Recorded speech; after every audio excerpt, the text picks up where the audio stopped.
Hello friends, आपका स्वागत है एग्जाम थॉट यूट्यूब चैनल पर। और जो आज का लेक्चर है वो है साइंस का। उसमें पढ़ेंगे अपन लीवर। तो पिछले लेक्चर में अपन ने क्या पढ़ा था? पिछले लेक्चर में पढ़ा था अपने स्मॉल इंटेस्टाइन और लार्ज इंटेस्टाइन। ठीक है, उसके बारे में जानकारी दी थी। मैं आपको ऊपर ऊपर से शॉर्टली बता देता हूँ उसका कि अपन ने स्मॉल इंटेस्टाइन में क्या पढ़ा था। उसके 3 पार्ट होते हैं और उसमें क्या उसका मतलब कार्य क्या होता है, एब्जॉर्प्शन एंड डाइजेशन का। ठीक है, 3 पार्ट कौन कौन से थे उसके? Duodenum, jejunum, ileum. ठीक है, ड्यूडेनम में अपना खाना किससे आता था? स्टमक से आता था।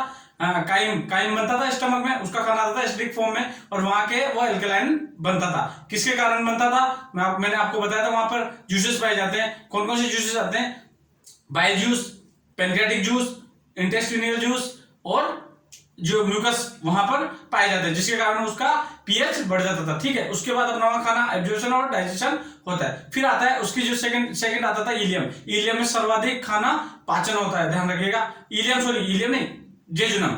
जेजुनम जो पार्ट होता है उसमें क्या होता है? सर्वाधिक पाचन खाना होता है। ठीक है, सर्वाधिक पाचन वही होता है। ठीक है, और वहां पर ही क्या पाई जाती है? जेजुनम में गोबलेट सेल पाई जाती है, जो क्या करती है? श्लेष्मा का सीक्रेशन करती है, श्लेष्मा का स्त्रावन करती है।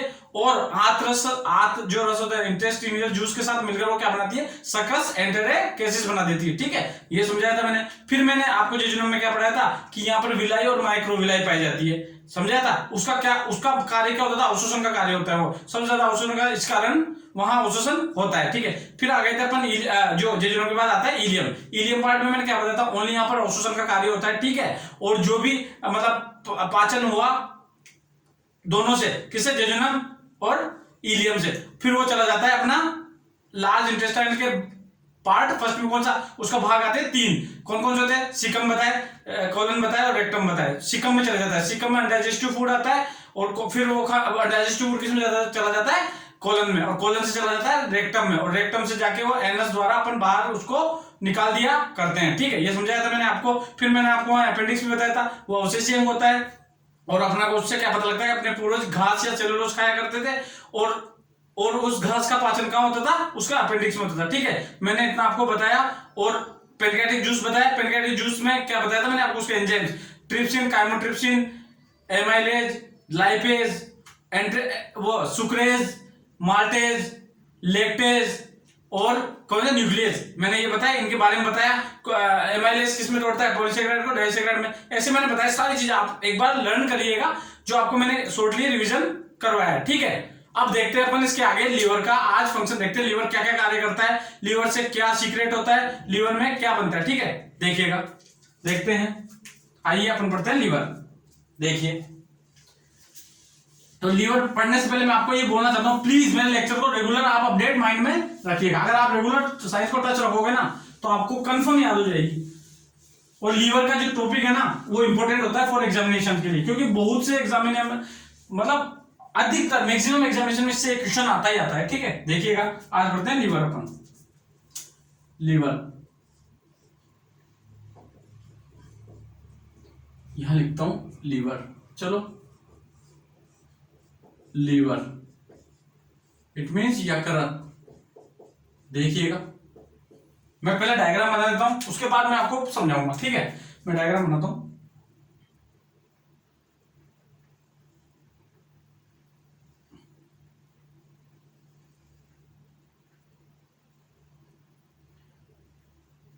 मैं पहले डिनोट कर देता हूं डायग्राम को, फिर बताऊंगा आपको।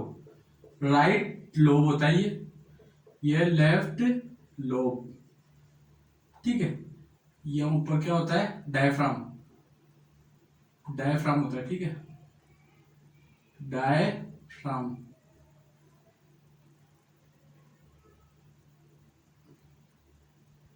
ये डायफ्राम होता है। ठीक है, इसके बाद ये जो जिस दो होते हैं इसमें ये जो एलिमेंट लिगामेंट होता है ना, लिगामेंट। लिगामेंट कौन सा होता है? देखिए आप, फेल्सिफॉर्म,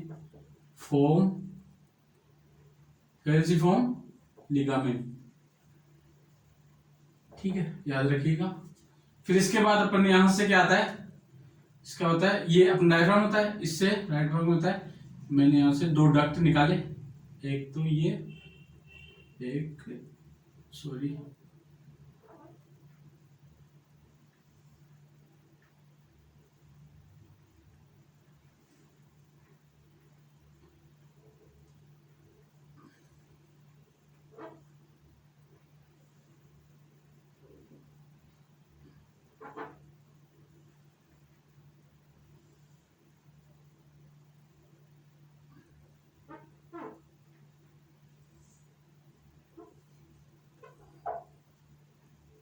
मैं अभी डायग्राम बता रहा हूं, उसके बाद इस डायग्राम को मैं आपको अच्छे से समझाऊंगा, ठीक है, समझिएगा।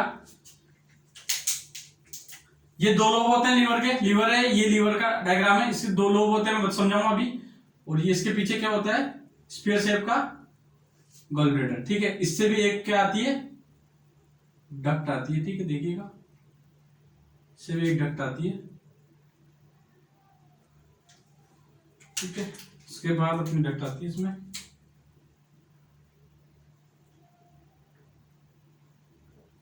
डिनोट कराता जाता हूं मैं आपको, देखिए, इसको बोलते हैं अपन लेफ्ट हिपेटिक डक्ट, मतलब LHD, left hepatic duct.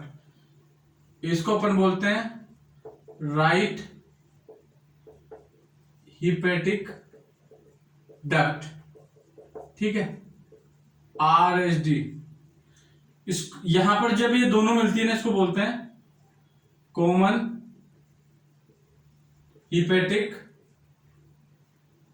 Duct, ठीक है, CHD, ठीक है। और जो गोल ब्लैडर की डक्ट होती है उसका नाम क्या होता है, सिस्टिक डक्ट। मैं भी समझाऊंगा आपको, बस मैं अभी लिखा रहा हूं, सिस्टिक डक्ट, ठीक है, इसको बोलते हैं सिस्टिक डक्ट। ये क्या है अपना गॉल ब्लैडर, मतलब पित्ताशय, ठीक है। अपना वाइट जूस आप देखिएगा, मैं बना देता हूं आपको डायग्राम, यहां से वाइट जूस आता है,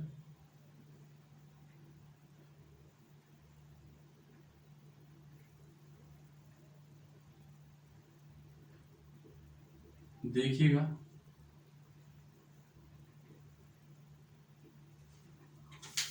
इससे क्या जुड़ा होता है, पेनक्रियाज, देखिएगा,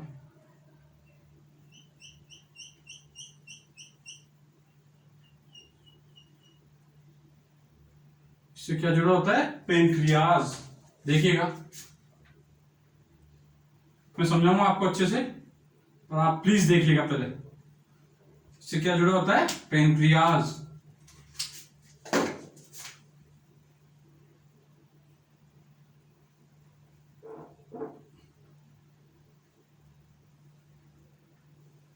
यहां पर होता है इसका, ये होता है, ये बाइल जूस आ रहा है, ये पेनक्रियाटिक जूस आ रहा है, इसको बोलते हैं यहां पर, ये क्या है, पेनक्रियाटिक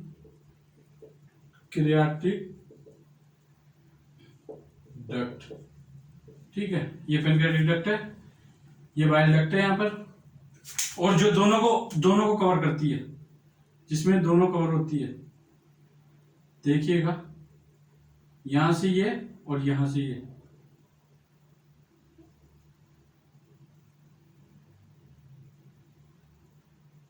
इसको बोलते हैं हेपेटोपेनक्रियाटिक डक्ट, मतलब यहां से जूस आता है, ये हेपेटोपेनक्रियाटिक डक्ट है। यहां पर एम्पल ऑफ वाटर होता है, और फिर यहां होते हैं कार्डियको स्पिंक्टर, ये स्पिंक्टर होते हैं, कार्डियको, सॉरी स्पिंक्टर कार्डिय, वो स्पिंक्टर ऑफ ओडाई, समझिएगा, मैं एक बार लिखवा देता हूं, पेनक्रियाटिक डक्ट, ये पेनक्रियाटिक डक्ट, ये बाइल डक्ट है, इसका नाम क्या है, बाइल डक्ट या कॉमन बाइल डक्ट, एक ही बात है, इसको बाइल डक्ट बोल दो या बोल दो या common bile duct, common bile duct, अभी समझाऊंगा क्या होती है, ठीक है। और ये यहां पर क्या होती है, देखिएगा, यहां बाइल डक्ट आ गई, ये इससे मर्ज हो गया, ये दोनों यहां आया अपना, इसको बोलते हैं अपन यहां पर हिपेटो पेनक्रियाटिक डक्ट। मैं समझाऊंगा आपको, पिछली बार समझाया था आपको, हिपेटो पेनक्रियाटिक डक्ट, ठीक है। इस पेनक्रियाटिक डक्ट का अदर नेम क्या बोलते हैं, इसको पेनक्रियाटिक डक्ट को किसको बोलते हैं, वीरसंग डक्ट, वीरसंग डक्ट। अभी समझाता हूं आपको, देखिएगा, यहां से आया और फिर खाना किसमें आ जाता है अपना, यहां से आता है खाना ड्यूडेनम में, ठीक है, ये ड्यूडेनम है,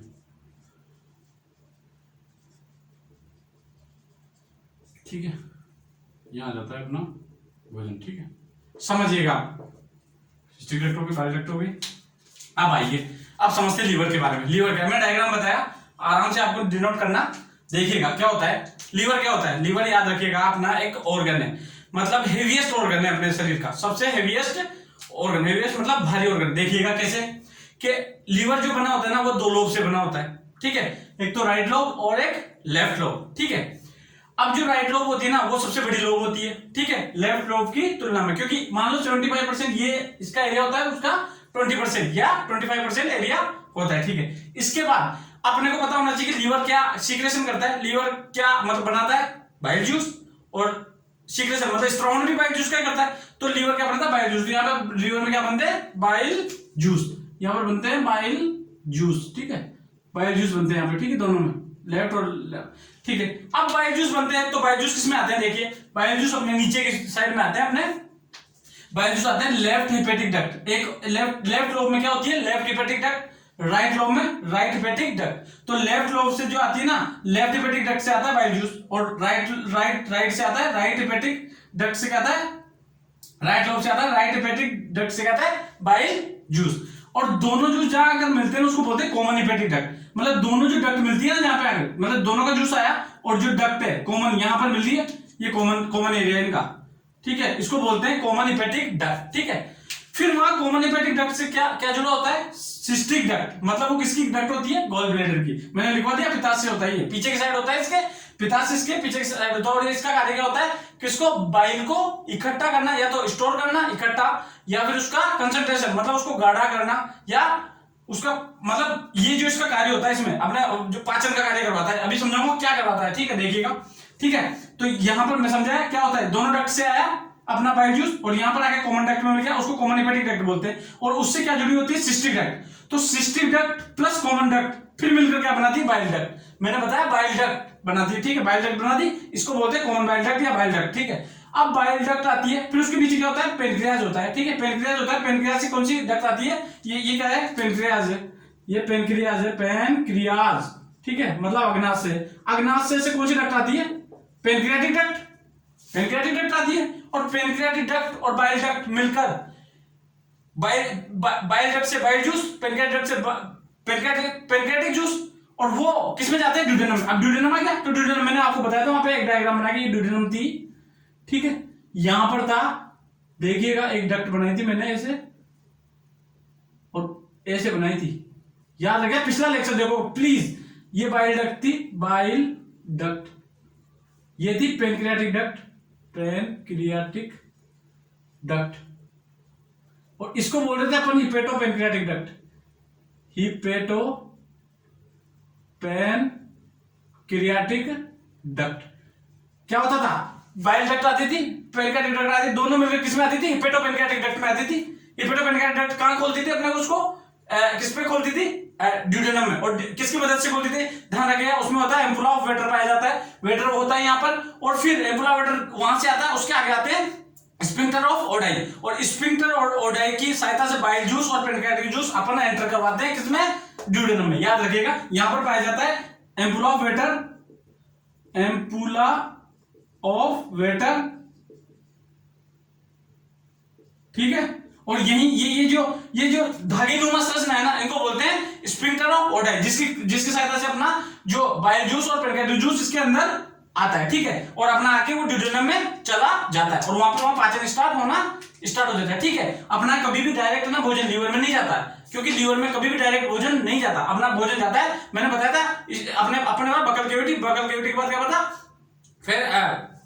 फेरेंक्स, फिर इसोफेगस, फिर स्टमक के बाद स्मॉल इंटेस्टाइन, फिर लार्ज इंटेस्टाइन, ठीक है।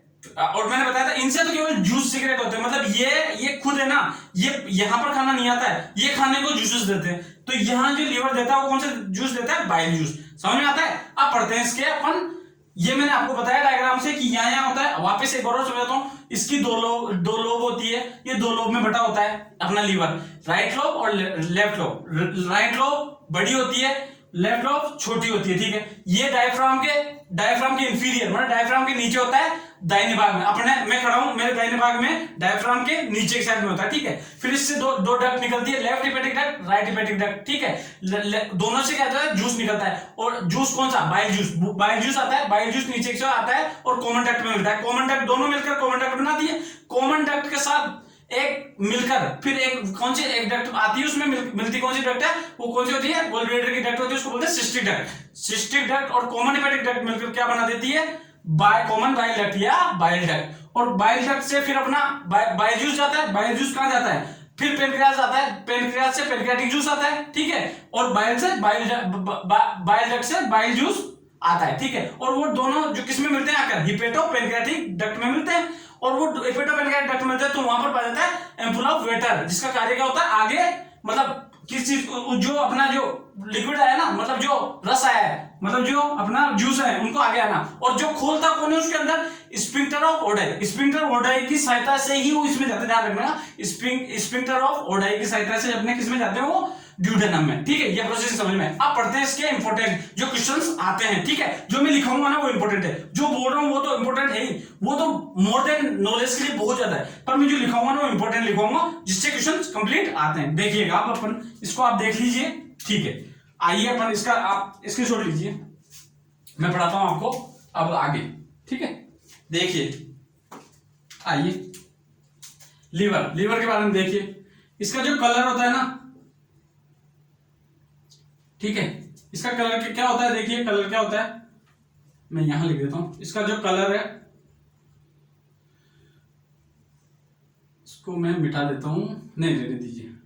कलर कौन सा होता है, रेडिश ब्राउन, रेडिश ब्राउन होता है, ध्यान रखिएगा। वो अलग बात है कि अपना लीवर कभी डैमेज हो जाता है तो उसका कलर चेंज हो जाता है, बाकी इसका कलर रेडिश ब्राउन होता है, ठीक है। देखिएगा, इसके बाद इसका जो वेट होता है ना, वेट कितना होता है, on an average 1.5 KG, 1.5 KG. वैसे महिलाओं में इसका वेट कम होता है, क्योंकि महिलाओं का वेट भी कम होता है, और पुरुषों का वेट मतलब वुमेन का वेट कम होता है मेंस के तुलना में, ठीक है। तो मेंस का ज्यादा पाया जाता है, और एवरेज बताया 1.5 केजी, ठीक है। इसके बाद इसमें जो होता है ना, ध्यान रखिए, ये है ना शरीर का ये शरीर का सबसे बड़ा आंतरिक अंग, मतलब इंटरनल आंतरिक अंग, इंटरनल ऑर्गन है, ठीक है, ध्यान रखिएगा, इंटरनल ऑर्गन है। और यह शरीर के सबसे बड़ी बहिस्रावी ग्रंथि है। इट मीन्स एक्सोक्राइन ग्लैंड है, एक्सोक्राइन ग्लैंड। ये पढ़ेंगे अपन बाद में, अभी केवल मैं लिखा हूं, ये इंपॉर्टेंट है, ये इंपॉर्टेंट क्वेश्चन है, इन पे आते हैं क्वेश्चन, इसलिए मैं लिखवा रहा हूं इनको, ठीक है। इसके बाद पढ़ते हैं, अगर पूछे जाए कि शरीर का सबसे बड़ा ऑर्गन कौन सा है, सबसे बड़ा ऑर्गन मतलब अंग कौन सा है शरीर का, पूछे तो मैंने इंटरनली एक्सटर्नली पूछा, दोनों मिला के शरीर का, तो कौन सा है, स्किन होता है, ठीक है। अगर मैं बोलूं सेकंड लार्जेस्ट ऑर्गन कौन सा है, लार्ज मतलब सबसे बड़ा, तो कौन सा है, लीवर, ठीक है। फिर मैं बोलता हूं इसमें शरीर की सबसे बड़ी मतलब बहिस्रावी मतलब एक्सोक्राइन कौन सी है, चाहे वो इंटरनल हो चाहे एक्सटर्नल हो, कौन सी है, लीवर, ठीक है, याद रखिएगा। फिर आते हैं अपन इसमें क्या होती है, हिपेटोसाइट, इसमें हिपेटोसाइट व कुफर सेल पाई जाती है।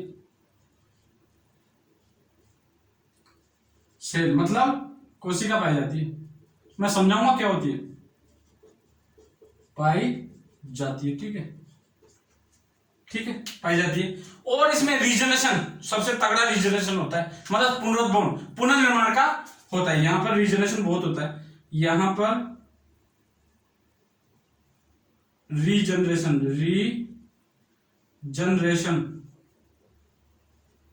सबसे अधिक है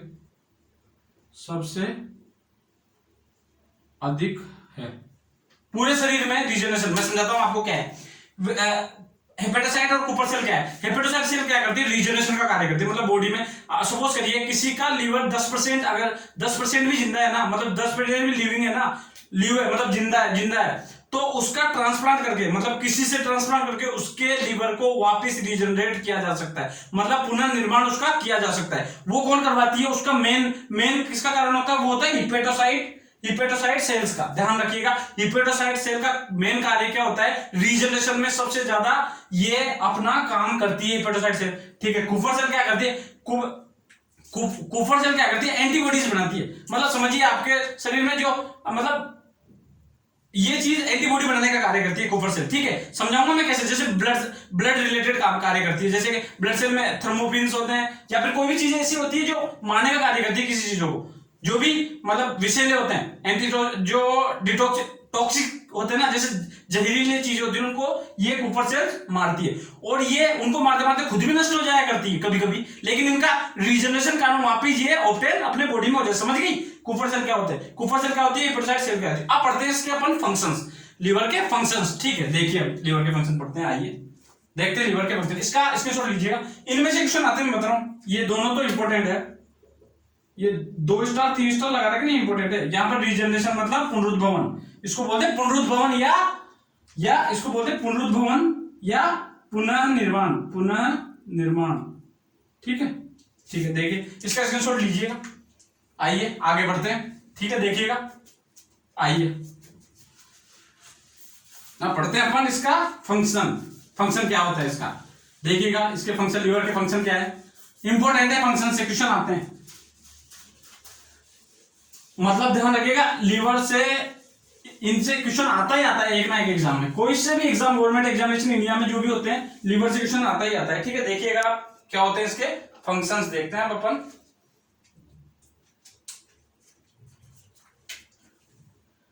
इसके फंक्शन पढ़ते हैं। देखिए लीवर के कार्य या फंक्शन। ठीक है, पहले तो ये पता होना चाहिए, इंपॉर्टेंट क्वेश्चन है कि लीवर की जो फंक्शनल यूनिट क्या होती है, मतलब क्रियात्मक इकाई क्या होती है। लीवर की फंक्शनल यूनिट,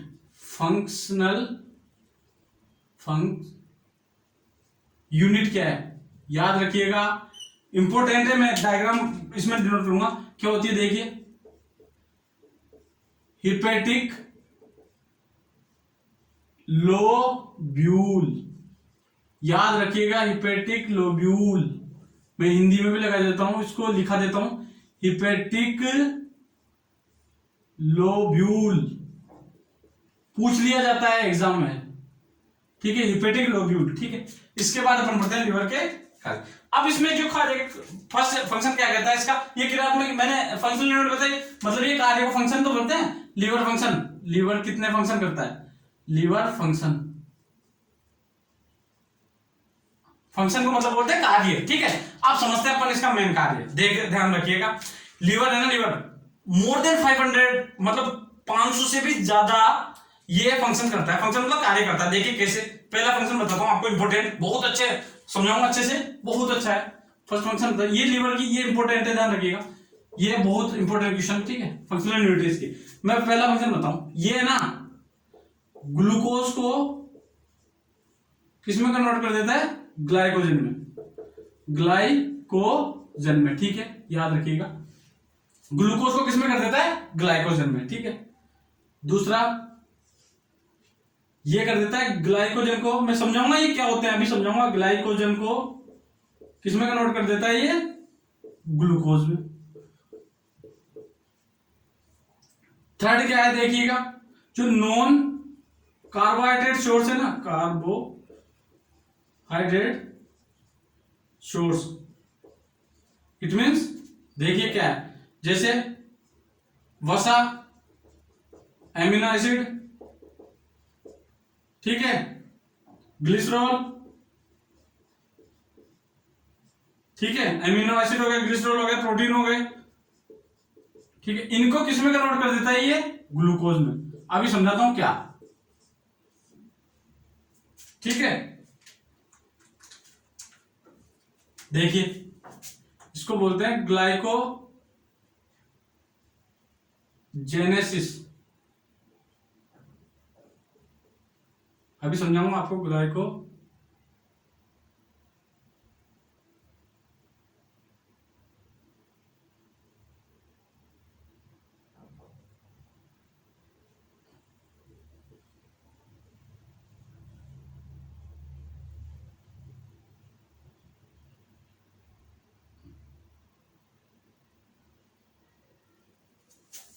देखिएगा क्या है, देखिएगा, सॉरी,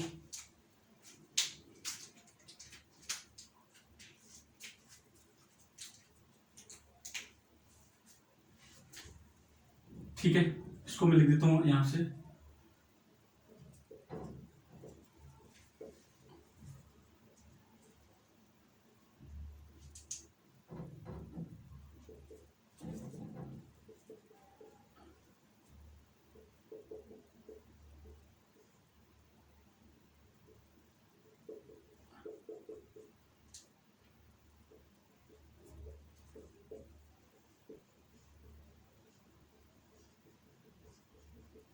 ठीक है,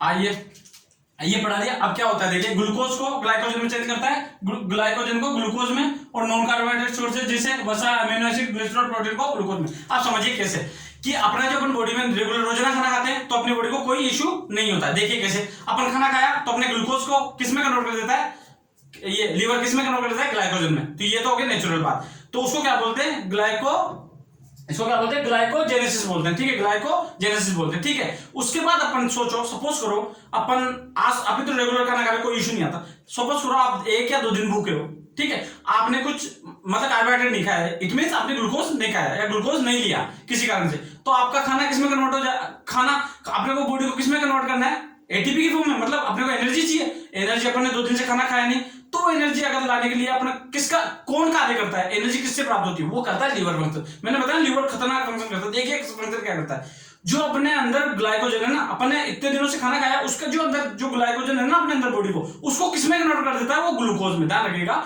बहुत अच्छा फंक्शन है। अपने 2 दिन से खाना नहीं खाया तो अपने अंदर ना ग्लूकोज है नहीं, लेकिन जो ग्लाइकोजन है ना, वो ग्लाइकोजन वो किसमें टूटने लग जाता है, अपने ग्लूकोज के रूप में। ये खतरनाक फंक्शन करता है। ठीक है, उसके बाद इससे भी डेंजर फंक्शन, मतलब समझिए कि बहुत बेहतरीन फंक्शन करता है। ठीक है, सपोज करो वो तो 2 दिन का ही था, अब मैं सपोज करो लोग 10 से 15 दिन या 1 महीने तक भूखे रह जाते हैं, पर वो मरते नहीं है। क्यों नहीं मरते हैं, देखिए लीवर के फंक्शन के कारण। क्या होता है लीवर का फंक्शन, देखिए क्या होता है, क्यों 10 से 15 दिन मरते नहीं है, तो क्या होता है, तो उन्होंने ना तो ग्लूकोज खाया 30 दिन तक, खाना नहीं खाते ना, उनके अंदर अब ग्लूकोज नहीं खाया तो ग्लाइकोजन भी नहीं बचा ना। अब ग्लाइकोजन भी नहीं है, ग्लूकोज भी नहीं है, तो अब अंदर बॉडी में क्या बचता है, फैट, एमिनो एसिड, प्रोटीन वगैरह। तो इनसे भी ये फंक्शन ऐसा एक फंक्शन करता है जो वसा को, प्रोटीन को, अमीनो को, ग्लिसरॉल को, इनको भी किसमें चेंज करने लग जाता है, ये ग्लूकोज में। ध्यान रखिएगा, उसको भी किसमें कन्वर्ट करने लग जाता है, ग्लूकोज में। और जब ये नई चीजों से ये ग्लूकोज में ट्रांसफर करता है तो उसको क्या बोलते हैं, ग्लाइकोनियोजेनेसिस। ध्यान रखिएगा, ग्लाइकोनियोजेनेसिस।